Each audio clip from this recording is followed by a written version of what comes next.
start, right? Oh, good morning. Can you tell it's a Sunday morning? And, Eileen Bunning says that you all are one of the most forgiving groups of people in the world. And luckily, you'll have to bear with me as I lead the service today. Welcome to the Unitarian Society of Santa Barbara.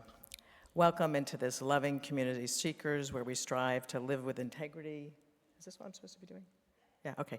Nurture, wonder, and inspire the actions that transform us and transform the world. Welcome to those of you seeking comfort. Welcome to those of you seeking hope. Welcome to those of you seeking resilience. Welcome to you, whoever you are, whoever you love, wherever you are on life's journey, whoever you are becoming in this moment. You are welcome here into this community. Whether you are in the sanctuary or joining us online, we are glad you are here. It is good to be together this morning. My name is Deb Karoff, and my pronouns are she, her. I am one of the worship associates, and I am delighted to be sharing the service duties with worship associate Justine Sutton, who's over here. We are joined by members of the Immigration Justice Team, John Altman, Anna DiStefano, Ellen Brody, and Joan Ariel. And I do want to just always give a shout out to the staff at the Unitarian Society of Santa Barbara. There is so much work behind the scenes that really make these Sundays come together, and I am always grateful for their wonderful attitudes, patience, and competence. If you're visiting with us, we would love to get to know you better, answer any questions you might have about this congregation and what we're up to. Please stop by our visitor table to learn more about who we are or click the visitor button online. Do you want to do the song? Yeah. Please rise in body and spirit as we sing our opening hymn, Gather the Spirit, 347.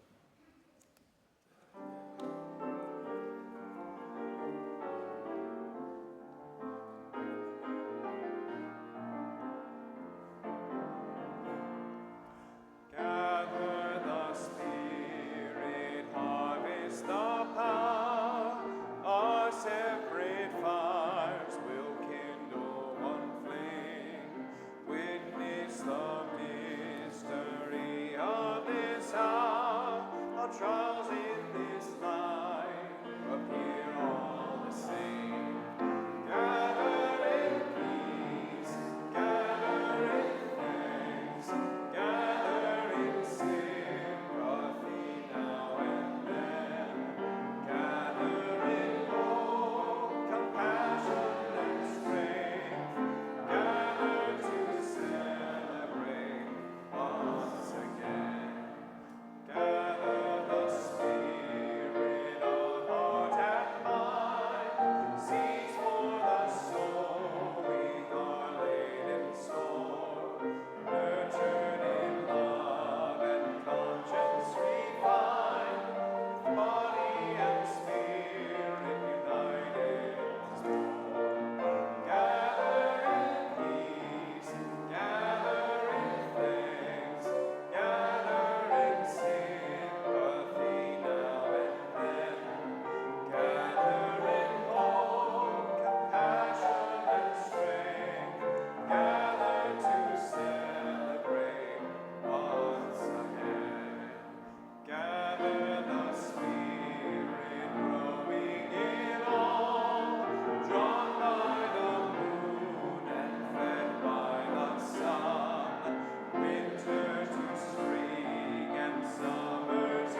We do have a couple of announcements this morning, and one of them is to tell you that on Tuesday, December 4th at 6:15, The doors to the sanctuary will open for the Vespers service.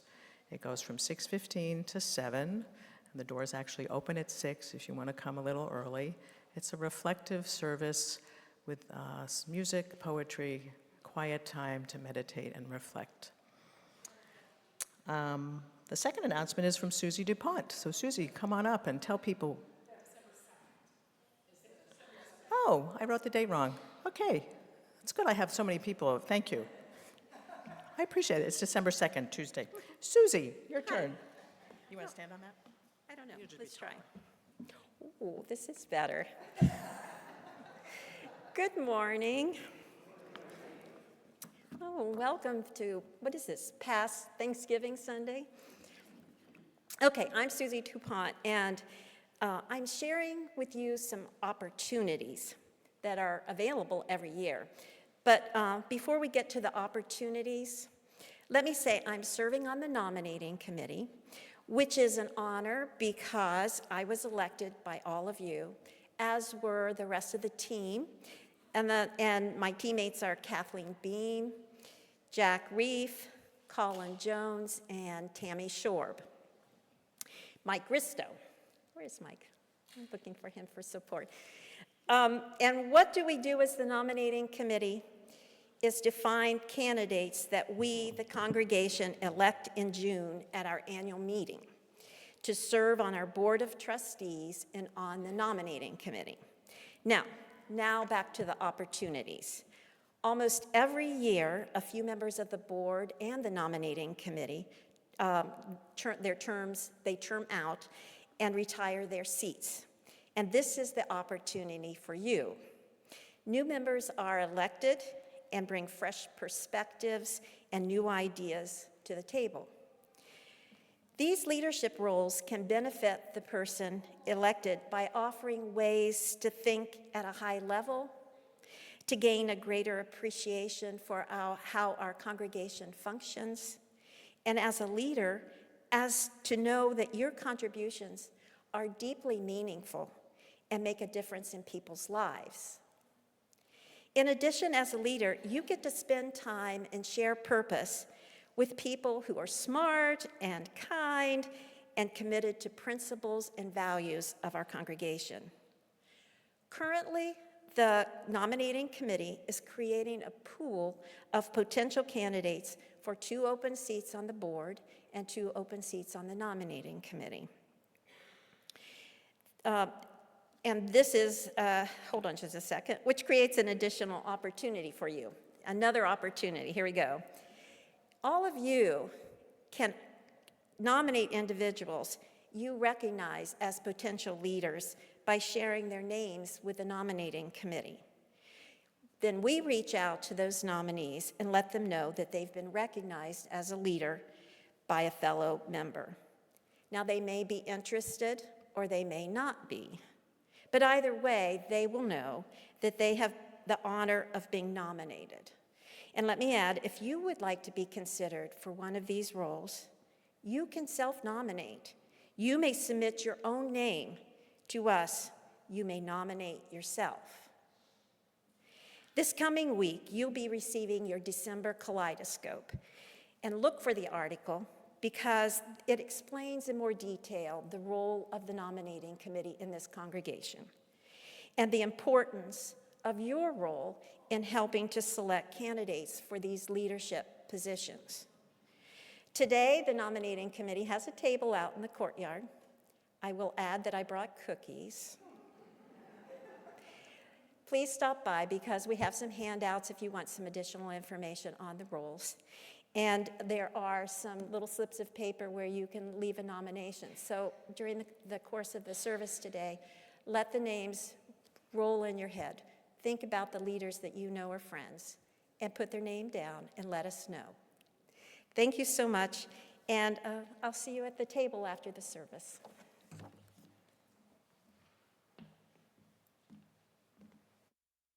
Thank you, Susie.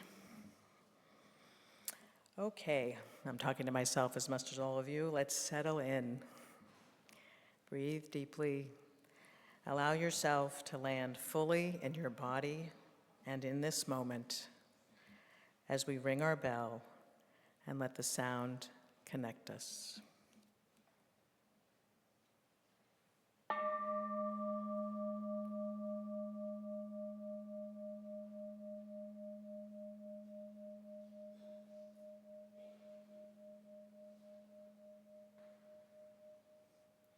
I'd like to invite John Altman up to read the chalice reading.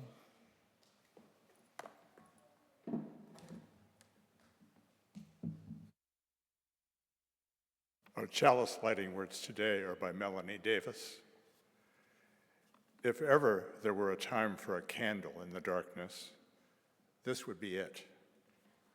Using a spark of hope, kindle the flame of love, ignite the light of peace, and feed the flame of justice.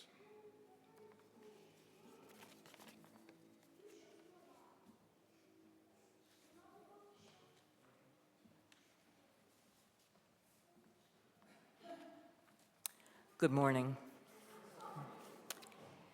Every week, we take a moment to reflect upon something that has made our world a better, safer, more loving place. All of us have the opportunity to share our good thing during coffee hour, but one person, often the worship associate or other member of the Sunday service team, has the privilege of selecting and sharing that day's good thing with the entire congregation. At times, this assignment is a breeze, requiring only a quick glance at the newspaper or a suggestion from a friend. At other times, it's a bit more difficult, especially when the last thing you want to do is start the day with the morning news. But then, as happens to me so often in this special place that we live, I find something about our community that makes my heart sing. With all the hustle and bustle of Thanksgiving, I did not get a chance to see the Santa Barbara Independent until yesterday, when Joan reminded me to jump out of the car and pick one up. Okay. It's one of my favorite issues, publishing each Thanksgiving for the past 40 years a list of some of the people who, to quote the Independent, make our county an exceptional place to live. I nodded in agreement as I read about someone devoted to providing affordable daycare, someone else whose mission it is to bring indigenous art to the Museum of Contemporary Art, and another hero whose goal it is to ensure that children had access to books during the pandemic and beyond. But when I got towards the end of the heroes list, my small nods of agreement turned into a full-fledged whoop of joy, because among the honorees was Primitiva Hernandez, Executive Director of 805 UndocuFund.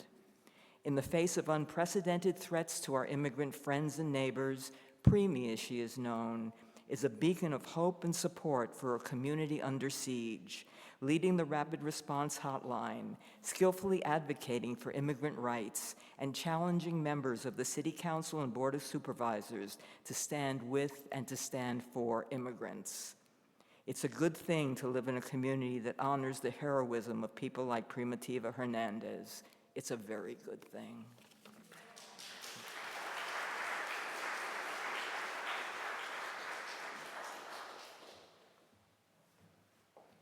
Please rise and body your spirit as we sing our next hymn, 298, Weak Now My Senses.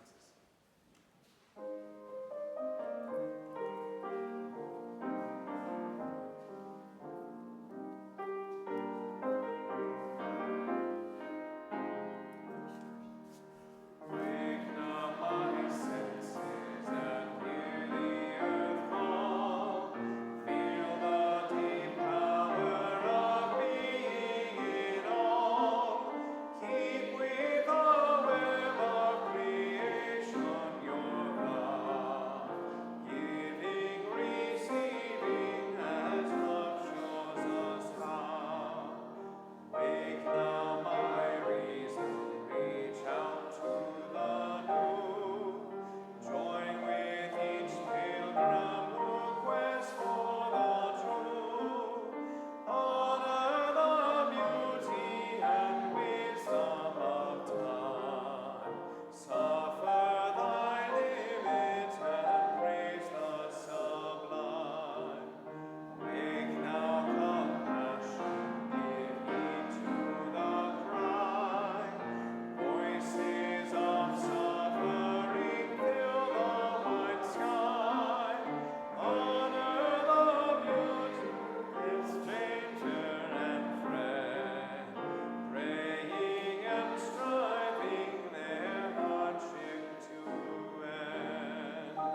Yes?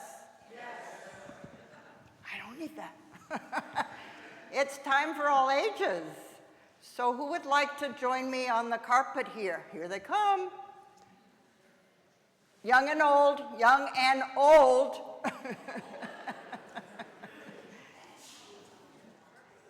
All right, you can sit on the carpet or you can sit on the stairs, but let me warn you all that you're going to want to move back in a little bit, okay? Ready? So good morning. As you can see, I'm not Charla, but I have the honor of doing my best this morning to impersonate her. My name is Joan Ariel. My pronouns are she, her. And we have a very special story this morning about a little boy and his mother who discover an unexpectedly magical place. This beautiful book is called Dreamers. It tells an important story that we are about to listen to, and we also get to watch on the video because Charla knew we would all want to see the gorgeous illustrations. So be in a place where you can see that screen and you can also hear. Great. It was written and illustrated by a woman named Yuyi Morales. In 1994, Yuyi crossed a bridge with her 2-month-old son, Kelly, from Ciudad Juarez, Mexico, to El Paso, Texas. She and her baby son became immigrants. Eventually, they moved to San Francisco, and Yuyi married Kelly's father, who was a US citizen. Like most immigrants, Yuyi missed familiar things from her home country, her family, her food, her friends, and the ability to communicate in Spanish. This is the story of Yuyi and Kelly's journey and their discovery of that special place that changed their lives forever, the public library. How many of you have been to our wonderful public libraries this past year? Oh, I didn't even ask you to raise your hands. I was talking to them. And how many of you out there? Let me see those hands again. Fabulous. Can anyone here first tell me what a person who works in a library is called? You could tell me? Yes, a librarian. I was a librarian for many, many, many years. And I worked in libraries from county jails to universities. But I had the most fun working for 5 years in a small public library in Albany, California, finding the magic of the library with children like you and adults too. So let's start that video and watch and listen to this life-changing story. If you can't see the screen, move down where you can see the screen because you don't want to miss these gorgeous illustrations. Welcome to Learn Conmigo 123. Today we will read the story Dreamers by Yuyi Morales. I dreamed of you, then you appeared. Together we became amor, love, amor, resplendent life, you and I. One day we bundled gifts in our backpack and crossed a bridge outstretched like the universe. Adiós, corazón.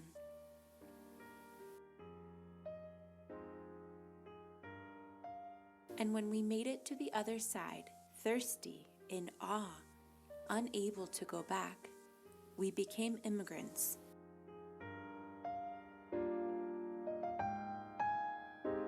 Migrantes, you and I.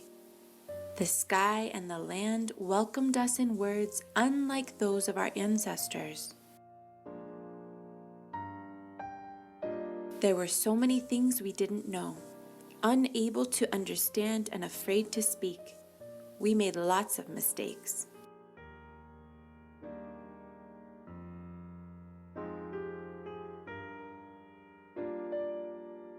You and I became caminantes.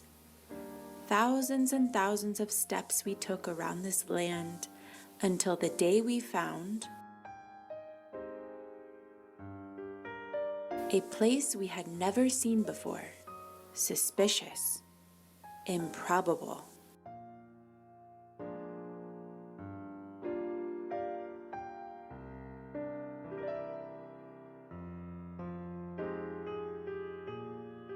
Unbelievable, surprising.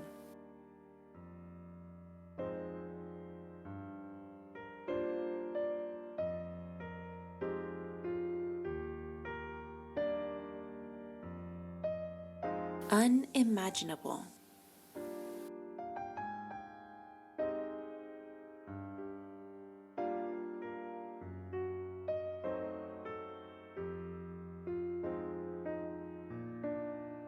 Where we didn't need to speak, we only needed to trust, and we did.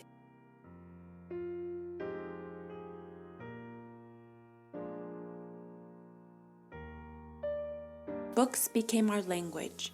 Books became our home. Books became our lives. We learned to read.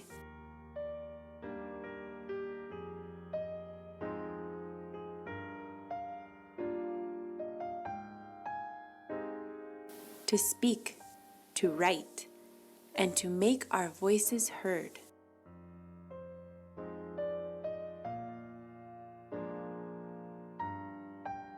Someday we will become something we haven't even yet imagined. But right now,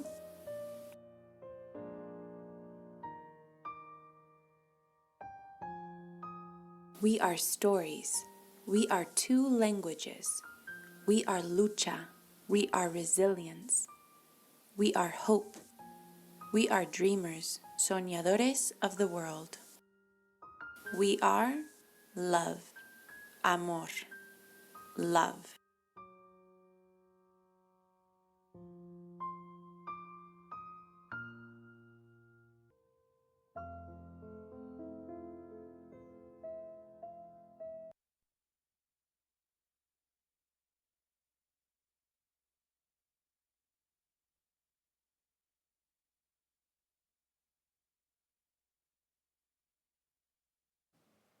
Will you sing that? Yeah. Now we sing the children out. Sorry. As you go. Thank you.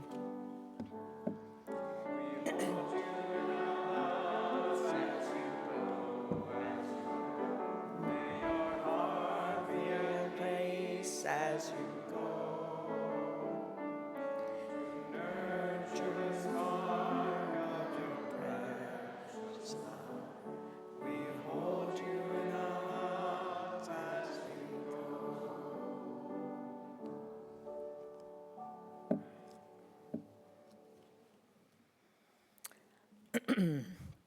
Thank you. Thank you, Joan. That was a lovely story and beautiful video, which Charlotte discovered last week. It was great. Last week, Reverend Julia introduced the Monarch branch, as you may recall. It's over here. And each butterfly on this branch represents someone who was taken from our community by ICE over this past year.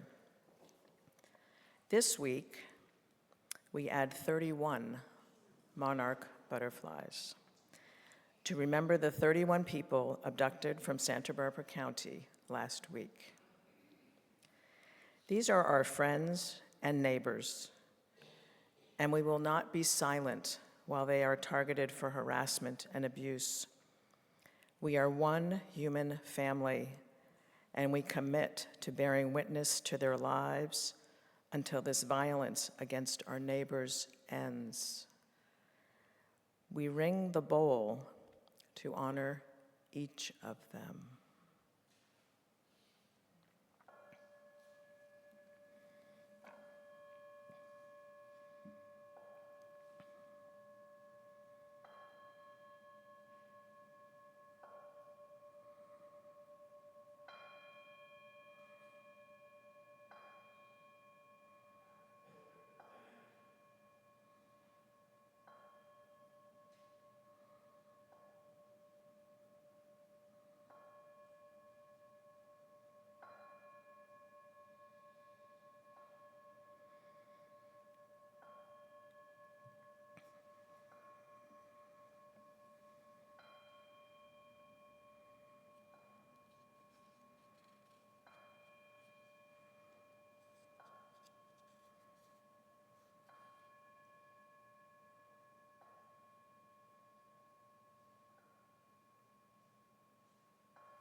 Thank you, Justine.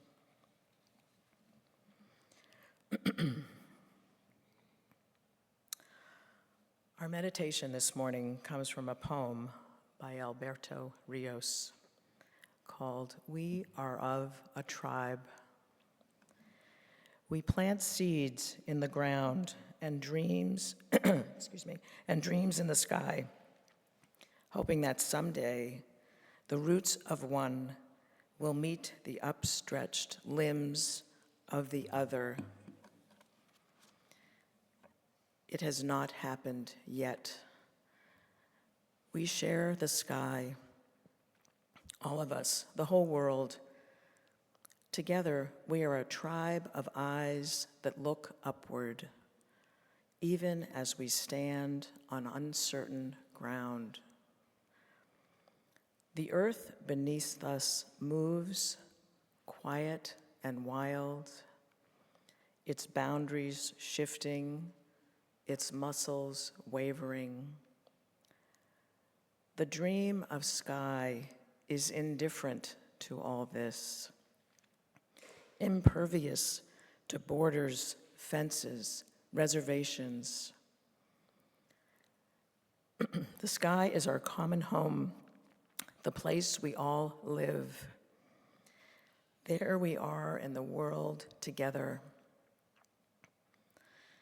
The dream of sky requires no passport. Blue will not be fenced. Blue will not be a crime. Look up. Stay a while. Let your breathing slow. Know that you always have a home here.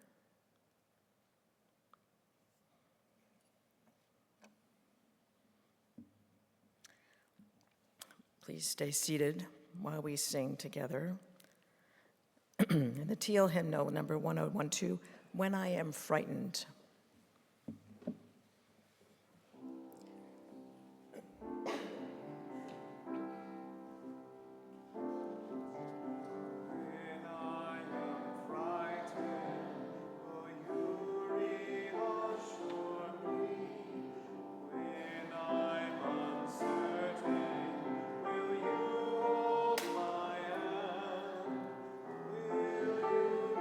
Strong for me, stay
Good morning.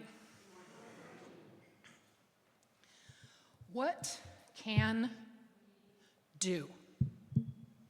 4 little words, sometimes the verbal equivalent to throwing up one's hands. What can we do? They can express overwhelm. What can we do? Or despair at lack of power. What can we do? But as our congregation focuses on immigrant justice at this time, when it is such a vitally important issue, literally vital, with homes and livelihoods and lives on the line, I think we are saying, what can we do? How can we help? Where can we put our hands, our voices, our hearts? Because those of us with privilege, whose lives are not as close to that line, still have our hearts in the game. All of us are hurting in our hearts, aching for the loss and the pain and the fear we witness, inspiring us to hold even more strongly to our principle of the inherent worth and dignity of every person, as we see that worth and dignity disregarded every day. We all have different contributions to make, depending on our abilities, our willingness, our resources. Volunteers are giving rides to appointments and check-ins to our vulnerable immigrant neighbors and delivering food from Santa Barbara Food Bank. I'm organizing some of these efforts, and I'm glad it's something I can give even when my mobility has been limited. La Casa de la Raza is also delivering food and always needs drivers and donors. If you're interested in helping with any of these efforts, you can see me after the service. We're giving what we can. 805 UndocuFund, as Ellen mentioned, whose ED was just named a local hero, is mobilizing trained community members to warn of and to witness ICE raids. When someone is taken, they are working to inform and support their family. Donations to them go a long way to support immigrants needing help in our community. We are bearing witness. USSB has created an immigrant justice fund. For over 2 years, this fund has been used to support a family who is seeking asylum in this country. We are gathering resources. You can join the Friday Justice and Equity Zoom meeting or sign on to receive the meeting notes each week if you can't be there. It is a place to learn about opportunities for organizing with others and taking action. We're planning what we can do. Giving what we can, bearing witness, gathering resources, planning together, showing up, and using our voices to speak out. I am proud that my fellow USSBers have shown out in great numbers at local protests, singing songs and carrying signs. I'd like to share a story about carrying signs. This is an abridged version of an essay by Rebecca Solnit, who is a white woman, for reference. On October 23rd, a call went out in the San Francisco Bay Area that Border Patrol agents had been sent to Coast Guard Island off Alameda. Immediately, locals set up an all-day blockade. That evening, thousands gathered in San Francisco's Embarcadero, all thanks to good organizing work. At both protests, people sported large silkscreen signs that said, "No ICE or troops in the Bay, protect our neighbors, rights and Constitution." And there's a picture. Sure enough, my brother David, she said, had set up a silk screening station and was printing away, handing out at least 300 of them that evening. And of course, I wanted one with the thought I'd put it in my window. But the poster had another destiny. I had a gig across town, so I carried it with me on the streetcar and then on foot across a parking lot where the attendant took in the words and beamed with, I'm not sure how to describe his expression, but there was joy and maybe relief. He brightened to see someone defending his rights simply by taking a stroll bearing the defiant language of this poster. He was a small, brown-skinned man, and I'm not sure whether he was from Latin America or the Middle East or some other part of the world. I did my best to speak words of hope and possibility, but of course the poster did most of the work for me. To think of him outdoors in public all day under these circumstances, facing whoever and whatever comes his way, is to contemplate what it's like to live in fear. I wished I could convey my convictions as a white person so clearly all the time as I did walking down the street with that sign. And we must remember how many people are now living in fear. afraid to speak, leave their homes, go to work, to walk down the street to the store or to school. It's important to remember that lives are wrecked not just when people are actually seized by ICE, but when they live under the threat that this could happen to them, as tens of millions now do. Not long after that moment in the parking lot, I walked onto the stage with the person I was having a public conversation with, and we were greeted with polite applause. But when I propped up the poster between us, the applause became thunderous. It's often assumed that all political action is attempting to convert those who do not agree with us. In reality, we are trying to rally those who do. At gatherings like the epic No Kings rallies, we show up in solidarity with each other and with the people, rights, truths, science, institutions, and places under attack. We remind each other that we are not alone, that we are strong, that we are committed, and we amuse each other with our signs. I'm often struck that these scraps of cardboard add up in their hundreds and thousands to an irreverent, slangy, sometimes profane, but cogent analysis of the situation. I think those in the audience for our conversation were thrilled to see something speak to exactly the moment we're in. Afterward, a Latino man with a slight accent came up to me and said, "I need your poster." I hadn't intended to give it up, but he said he is an immigration lawyer and wanted to frame it in his office. He had me convinced it would reach more impacted people, perhaps reinforce them the way the poster had my friend in the parking lot, that it would matter more in his office than my window. And so I gave it to him, on the condition that he offer a free consultation to the first immigrant I came across who needed it. That weekend, I heard from a friend of mine in the hospitality industry that one of her beloved workers, who had been with her for 20 years, was in ICE detention. So I reached out to my new lawyer friend sooner than expected. I connected them, and he prepared to help a new captive of this administration. That part of the story is unfinished, but the way a piece of paper with a message caused so many ripple effects in the course of its journey across a city delighted me. I wonder what has become of the hundreds of others. I saw 3 at the November 2nd Day of the Dead procession in San Francisco's Mission District, which is what this is a photo of. And just as an aside, monarch butterflies are very significant in Mexico for the Dia de Muertos celebrations. And I want to share that one of the signs I saw in recent marches was, "Butterflies are the only orange monarchs we need." And I thought that was very cogent. So, yeah, good, right? So back to Rebecca's story. So we know some forms of resistance we can engage in, joining groups like Indivisible, showing up at protests, writing or calling politicians, donating, voting, they matter. But a significant part of the work is speaking with accuracy, clarity, and conviction about the situations we face, standing on principle, reminding people we have power and can use it. And yeah, buttons, t-shirts, stickers, and signs can do some of the work too. I did not know on January 20th how people would show up, but of all the issues it could have been, immigration is in many ways the most powerful. Excuse me. Immigration is in many ways the most powerful, the most profound, the most moving. Yeah. Solidarity across national and racial lines, a broad human rights campaign, and a recognition of the inherent rights and dignity of every refugee and immigrant above and beyond their crucial role in the economy.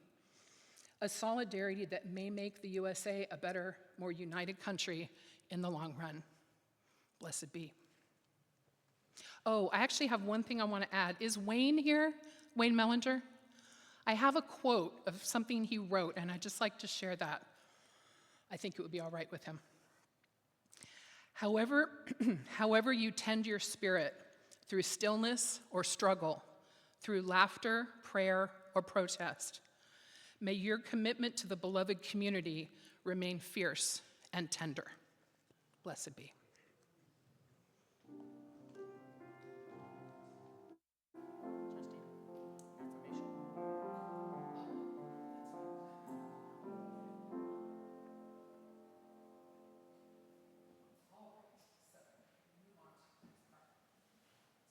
As you undoubtedly know, every month we donate 25% of our offering plate to an organization who is living our values in the world.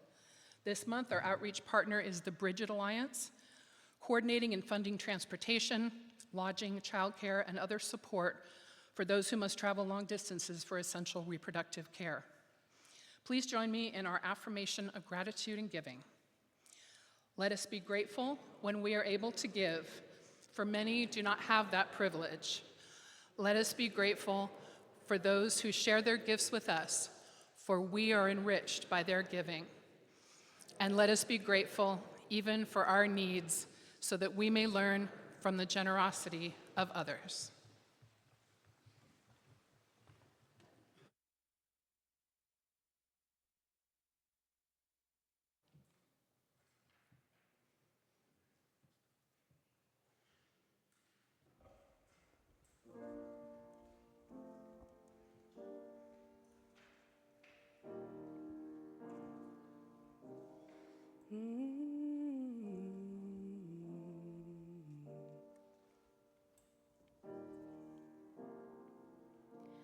When holding your breath is safer than breathing, when letting go is braver than keeping, when innocent words turn to lies, and you can't hide by closing your eyes.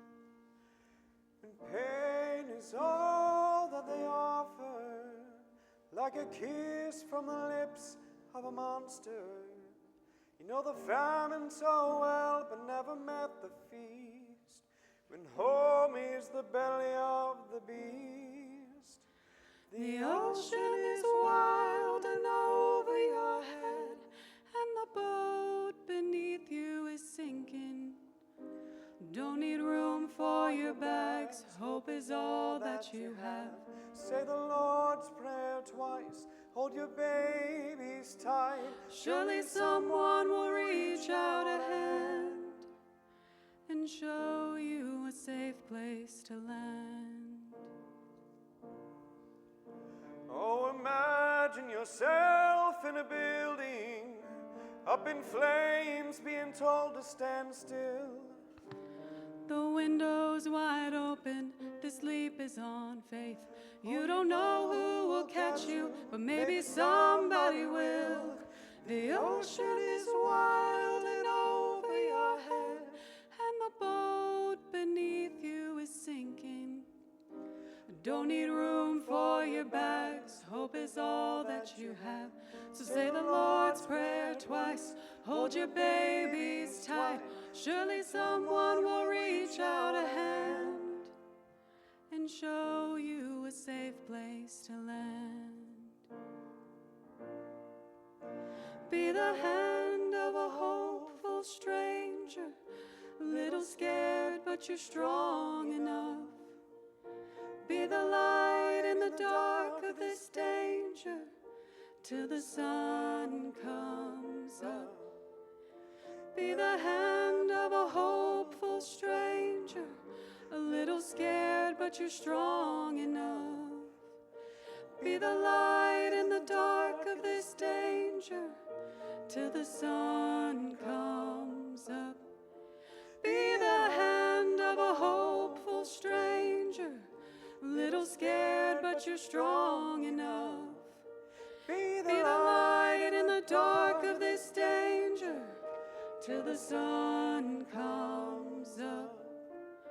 Till the sun comes up. Oh, Till the sun comes till the up. sun, Till the sun comes oh, up.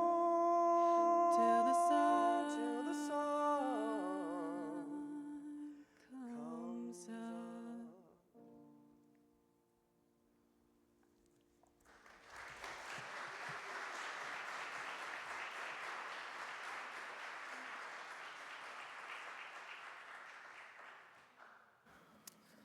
My goodness, that was exquisite. Thank you both. Every month, the worship arts team meets to plan future services and discuss how things are going on Sundays. At one of our recent meetings, we talked about the ongoing horror of the immigration raids locally and in various cities across the nation. Julia posed a question: how do we cope with the outrage of what we see in the violence of immigration activity? What does it mean as a society when the government is terrorizing members of local communities, always due to the color of their skin, and usually without lawful reason? There is no need for me to give you evidence of the cruelty we are witnessing. It is painfully obvious and plentiful. I am, however, going to try and grapple with Julia's question of how we are coping and the meaning we are making from our government's actions. Some of you may be familiar with Parker Palmer, who is a writer, speaker, and activist focusing on issues in education, community, leadership, spirituality, and social change. Parker Palmer writes about the concept of the tragic gap in a book called Healing the Heart of Democracy.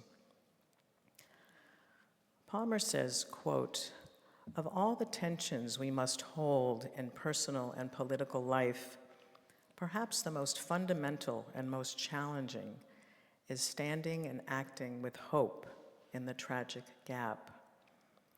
On one side of that gap, we see the hard realities of the world, realities that can crush our spirits and dash our hopes. On the other side of that gap, we see real world possibilities, life as we know it could be, because we have seen it that way before. We see a world at war, but we have known moments of peace. We see racial and religious enmity, but we have known moments of unity.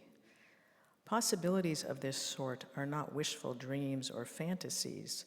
They are alternative realities we have witnessed in our lives. Nonetheless, we continue to live our life in the tragic gap," he says. Tragic not simply because it is heartbreaking, but because in the classical sense of tragedy, it is an eternal and inescapable feature of the human condition, end quote. The tragic gap is being in a state of in-betweenness. It is the tension between terror and safety, cruelty and compassion, weakness and courage. Palmer writes, quote, "As we stand in a hard place, it is difficult to imagine staying there for the long haul. Our constant temptation is to allow the tension between reality and possibility to pull us one way or the other.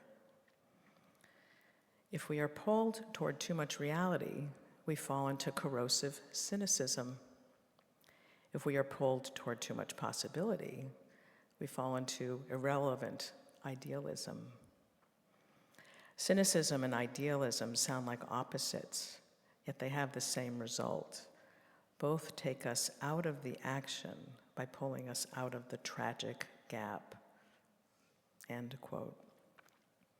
This is such an interesting idea to me.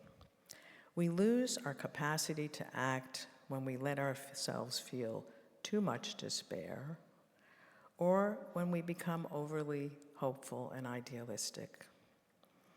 Being cynical or idealistic means we get stuck in one of those places and are therefore pulled out of acting. It's the tragic gap, that in-between state, which prompts us to act, and for most of us, to act with compassion and courage. We find hope and take action by holding two truths at the same time: what is real and what is possible. Living in the tragic gap grows our ambiguity muscle, pulling ourselves out of our cynicism and out of our idealism into that middle, gray, and liminal space. Parker Palmer asks the question of whether what we do makes a difference, which is an important question. He writes, quote, "We must judge ourselves by a higher standard than effectiveness, the standard called faithfulness. Are we faithful to the community on which we depend, to doing what we can in response to its pressing needs? Are we faithful to the eternal conversation of the human race, to speaking and listening in a way that takes us closer to the truth? Are we faithful to the call of courage that summons us to witness to the common good, even against great odds?" In various cities across the nation, we have seen communities actively resisting ICE raids. We have witnessed community responses to ICE activity in Santa Barbara, Los Angeles, Portland, Chicago, Charlotte. We see people using whistles to alert immigrants about ICE presence, making videos of ICE activity, gathering in large crowds to chant, sing, and support those who have been targeted. In each of these communities, we see folks who have always been active in social justice work. And we also see people who have never been active in social justice work. This caring for our neighbor is quite remarkable, and it speaks to the presence and possibility of collective goodness. We see that when people witness cruelty, they can respond with compassion and caring for their neighbors, whether they know them or not. It's an example of responding to cruelty with compassion, not cynicism, while also understanding that compassion is not fixing the problem. Compassion and community action create hope. I think this is how we live in this moment in time. We care, we act, we feel hopeful, and the cycle repeats. This is how we nourish our souls and sustain our communities. The last sentence of Parker's description of the tragic gap reads as follows: "When faithfulness is our standard, we are more likely to sustain our engagement with tasks that will never end, doing justice, loving mercy, and calling the beloved community into being. May we do our best to always be faithful to ourselves, to our neighbors, and to our community." Thank you.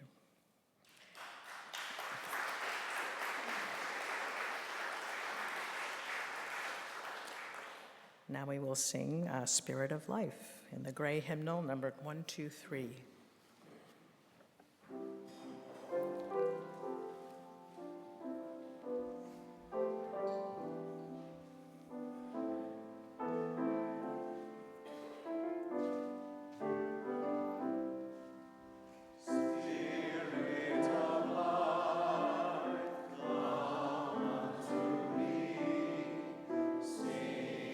My heart, all the stirrings of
As we extinguish our chalice, may the light of love shine upon you, out from within you, be gracious unto you, and bring you peace.